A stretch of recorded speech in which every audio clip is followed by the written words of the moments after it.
Bienvenidos. En este bloque de salud ocupacional estaremos hablando un poco sobre las oftalmopatías ocupacionales e hipoacusia laboral.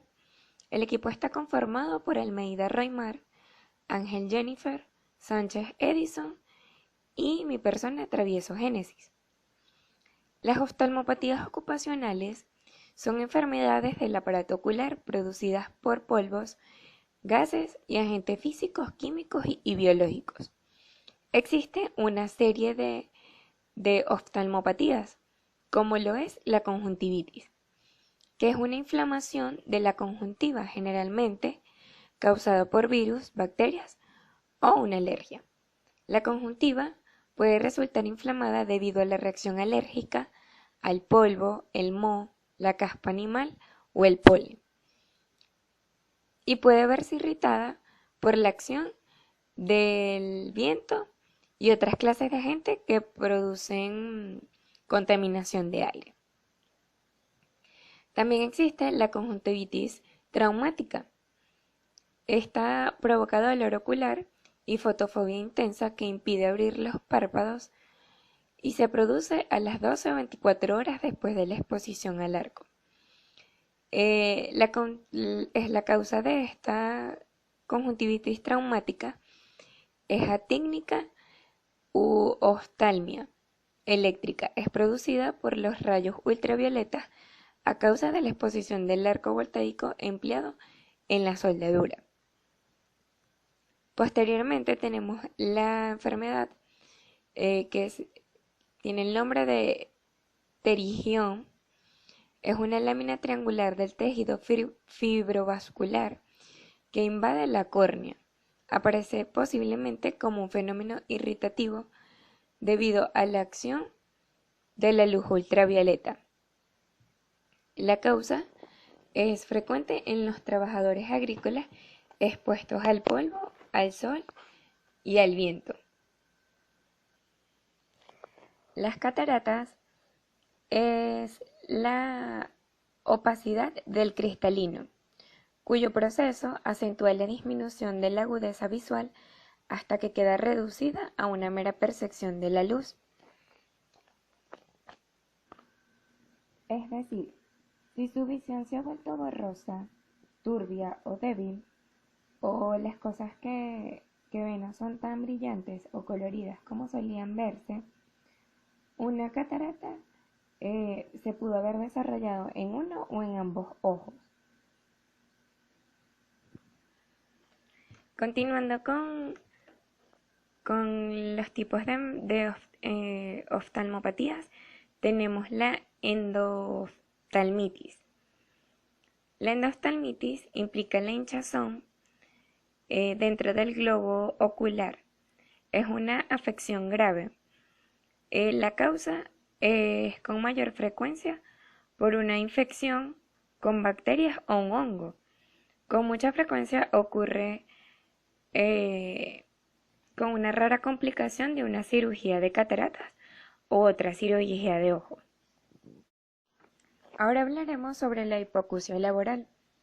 La hipoacusia laboral es la pérdida de audición y es un daño del oído interno generado por ruidos o vibraciones debido a ciertos tipos de ocupaciones o entretenimientos. Las causas principales de la hipoacusia laboral son la exposición a vibración o sonido. Los sonidos que están por encima de los 90 decibeles pueden ocasionar una vibración tan intensa que lesionan el oído interno, especialmente si son prolongados. Algunos trabajos conllevan un alto riesgo de hipoacusia, como lo son el mantenimiento de aeronaves en tierra, la construcción, la agricultura y los trabajos que involucran música o maquinaria a alto volumen. Signos y síntomas de conjuntivitis: color rosado o rojo en la parte blanca del ojo, inflamación de la conjuntiva, aumento del lagrimeo, secreción de pus, picazón, irritación o ardor. Los exámenes complementarios de diagnóstico de conjuntivitis sería el examen oftalmológico, lo cual permitirá al oftalmólogo prescribir un colirio con los corticoides adecuados para curar la córnea afectada. Signos y síntomas de pterigión: carnosidad en el ojo, sensación de basurita, ardor, ojos rojos y resequedad. Los exámenes complementarios de pterigión: para esto se debe realizar una cirugía, donde se utiliza anestesia local. El ojo pasa por varios procesos para así realizar la excisión del pterigión. Signos y síntomas de catarata: visión borrosa u opaca, los colores lucen desteñidos, las luces de los automóviles, lámparas o la luz del sol parecen muy brillantes, no ve bien de noche, visión doble o imágenes múltiples en un ojo.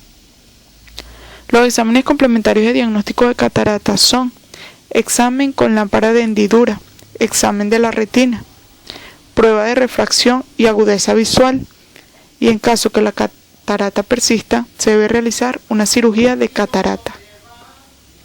Signos y síntomas de endoftalmitis: pérdida progresiva de la visión, sensibilidad a la luz, dolor y edema alrededor de los ojos.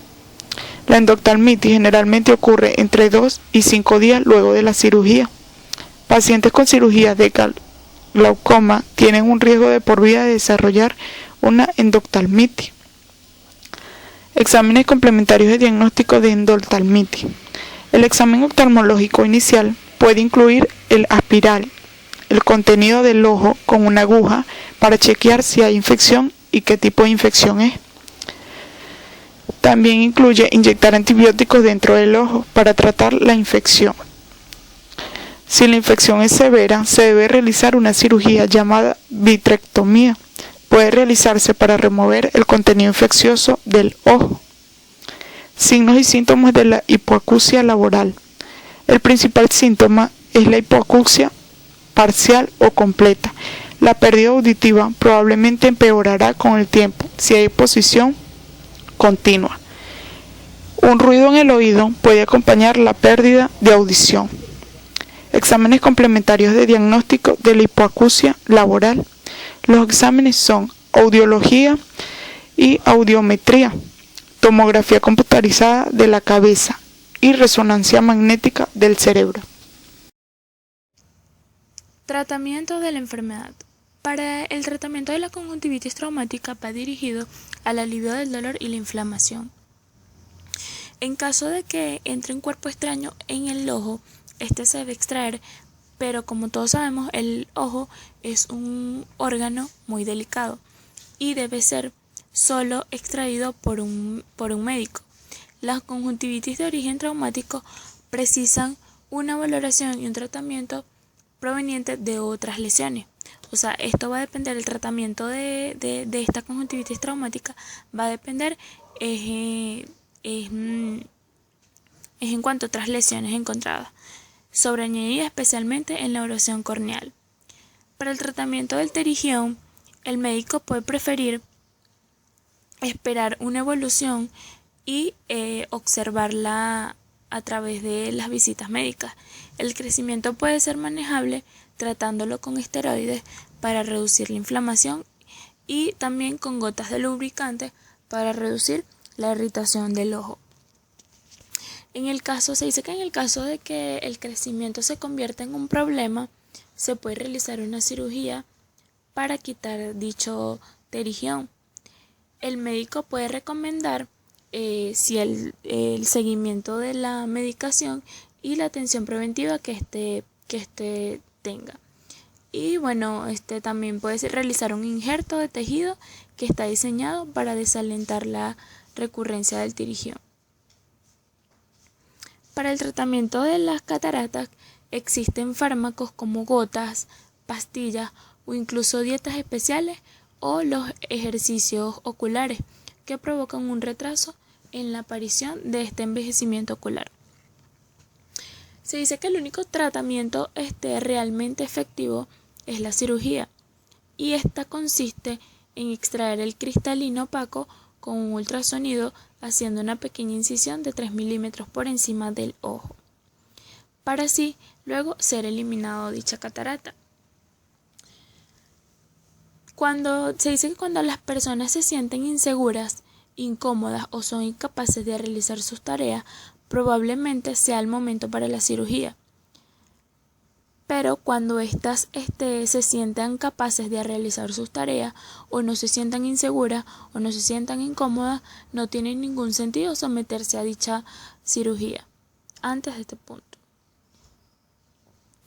Para el tratamiento de la endoftalmitis, el tratamiento más extensamente aceptado y eficaz es la inyección de antibióticos por vía intraocular. Estos deben cubrir al máximo todas las posibles bacterias que producen de forma más frecuente la endoftalmitis. Además, se asociarán otras medicaciones tópicas en forma de colirio, tratamiento con gotas, que se aplicarán de forma frecuente en el ojo afectado. Para el tratamiento de la hipoacusia laboral, en las lesiones tímpano-occipulares, como las perforaciones de la membrana timpánica y las alteraciones en los huesecillos, se tratan con una microcirugía que tiene éxito en más del 80% de los casos. La hipoacusia de percepción, por el contrario, no cuenta con un tratamiento, ya que el daño es producido a nivel neural, es irreparable. Por lo tanto, el tratamiento de este tipo de hipoacusias se centra en mejorar la comunicación mediante el empleo de audífonos y de implantes cocleares. Los audífonos son dispositivos electrónicos cuya función es amplificar el sonido que llega al oído. Los implantes son prótesis auditivas especiales que se colocan realizando una intervención quirúrgica en el oído interno dañado y sustituyen así la función que tiene el oído. Las medidas preventivas que se deben considerar para evitar la oftalmopatía e hipoacusia laboral, más que todo va dirigido a la higiene en el trabajo. Se debe tener una higiene necesaria y fundamental en el ambiente de trabajo. Se debe evitar la manipulación innecesaria de los ojos. También se debe realizar un lavado previo a las manos, dependiendo de las tareas que realicemos. Mantener limpios los lentes de seguridad, que deben ser de uso personal estricto. Controlar las enfermedades que constituyen factores de riesgo, como factores de riesgo biológicos, químicos y físicos. Si se está expuesto a sonidos que están por encima de los 90 decibeles, se debe utilizar los protectores auditivos, en este caso tipo orejera, para que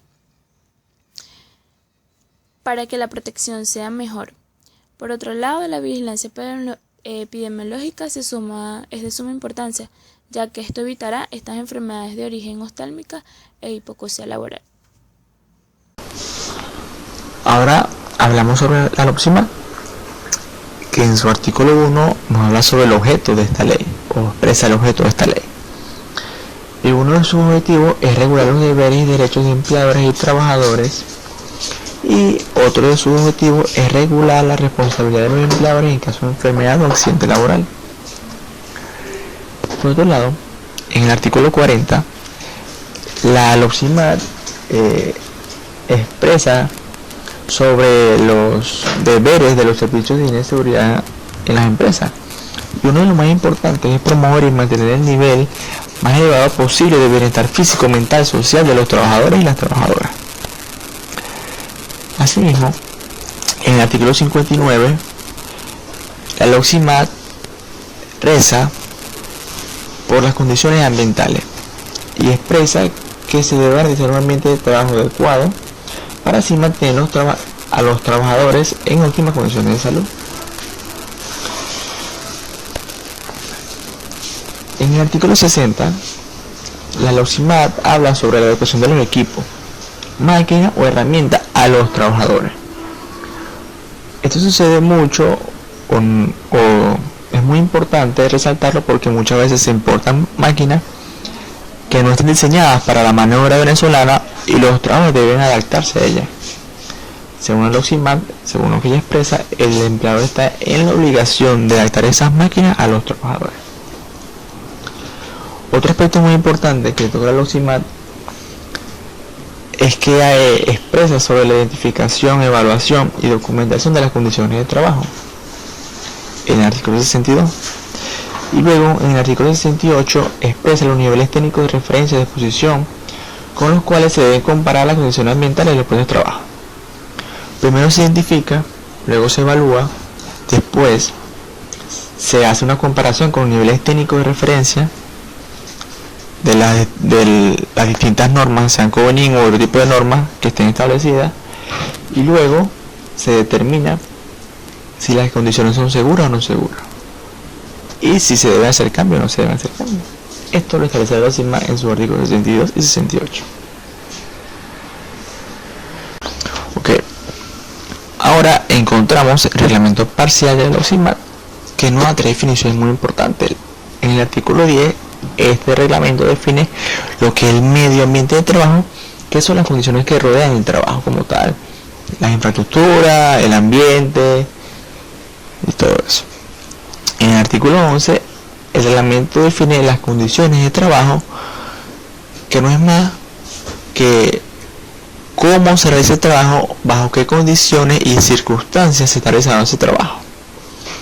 Y en el artículo 12 habla y da la definición, expresa la definición de las condiciones inseguras e insalubres, que no son más que las condiciones que no le garantizan a los trabajadores su salud y su bienestar físico, mental y emocional. Luego de esto, les comentaremos un poco sobre algunas normas Covenin, que son muy importantes para el ruido y para la iluminación.